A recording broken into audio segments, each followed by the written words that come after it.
Hi friends, welcome to KSP job tights YouTube channel.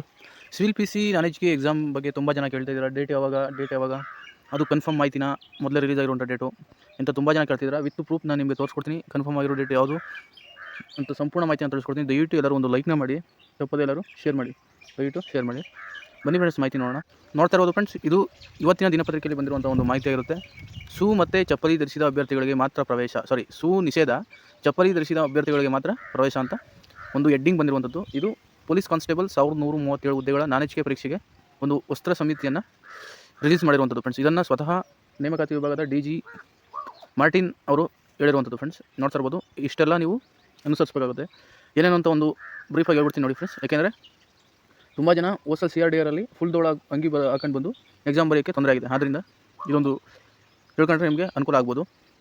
ಅರ್ಧ ತೋಳಿನ ಅಂಗಿ ಮತ್ತು ಆದಷ್ಟು ಕಾಲರ್ ಇದ್ರೂ ಪರವಾಗಿಲ್ಲ, ಆದರೆ ಕಾಲರ್ ರಹಿತ ಆಗಿರೋ ಅಂಗಿ ಆದರೂ ಸ್ವಲ್ಪ ಚೆನ್ನಾಗಿರುತ್ತೆ ಅಂತ ಹೇಳಿದ್ದಾರೆ. ಇನ್ನು ಜೇಬು ಜಾಸ್ತಿ ಇರಬಾರ್ದು ಅಂತ ದೊಡ್ಡ ಬಟನ್ ಇರುವ ಅಂಗಿಯನ್ನು ಧರಿಸಬಾರ್ದು. ಇನ್ನು ಜೀನ್ಸ್ ಪ್ಯಾಂಟ್ ಮತ್ತು ಹೆಚ್ಚು ಜೇಬು ಇರುವ ಪ್ಯಾಂಟನ್ನು ಧರಿಸುವಂತಿಲ್ಲ.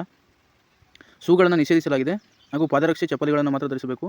ಕುತ್ತಿಗೆ ಯಾವುದೇ ಲೋಹದ ಆಭರಣವನ್ನು, ಉಂಗುರ ಅಥವಾ ಇತರೆ ಏನನ್ನು ಅನುಮಾನಾಸ್ಪದ ವಸ್ತುಗಳನ್ನು ಧರಿಸುವಂತಿಲ್ಲ. ಇನ್ನು ಮಹಿಳೆಯರಿಗೆ ಏನು ನೋಡೋದಾರೆ ನೋಡಿ ಫ್ರೆಂಡ್ಸ್. ಕಸೂತಿ, ಹೂಗಳು, ಬ್ರೂಚ್ಗಳು, ಬಟನ್ಗಳು ಇರುವ ಬಟ್ಟೆಗಳನ್ನು ಧರಿಸಬಾರ್ದು. ಪೂರ್ಣ ತೋಳಿನ ಬಟ್ಟೆಗಳನ್ನು ಹಾಗೂ ಜೀನ್ಸ್ ಪ್ಯಾಂಟನ್ನು ಧರಿಸಬಾರ್ದು. ಮುಜುಗರವಾಗದಂತೆ ಅರ್ಧ ತೋಳಿನ ಬಟ್ಟೆಗಳನ್ನು ಧರಿಸಲು ಅವಕಾಶವಿದೆ ಅಂತ ಹೇಳಿರುವಂಥದ್ದು. ಇನ್ನು ಲೋಹದ ಆಭರಣವನ್ನು ನಿಷೇಧಿಸಲಾಗಿದೆ, ಮಾಂಗಲ್ಯ ಹಾಗೂ ಕಲರುಂಗನ ಬಿಟ್ಟು.